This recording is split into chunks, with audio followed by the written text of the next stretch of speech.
I'm not feeling super motivated today to run the dogs, but I should. So I figured if I brought you guys along, if you got ready with me, then I'd be more willing to go.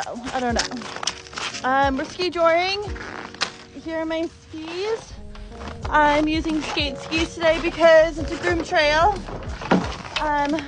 So yeah, just a set of Atomic skis that I bought from a friend. Got some poles. I've got my boots on, and then I'm just gonna get my Skijoring belt on. This is the Skijoring belt. It goes around your back. The line for the dog does have a bungee on it, so it gives you both a little bit of sway, I guess, so when you're getting pulled around. But this is just some extra back support for when you're Skijoring. So I'm ready to go. Let's get Ben ready.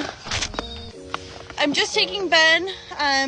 Cooper just seemed a little tired the past few days, and although he's gonna cry because he's gonna want to come with us, I just don't want him to be sore.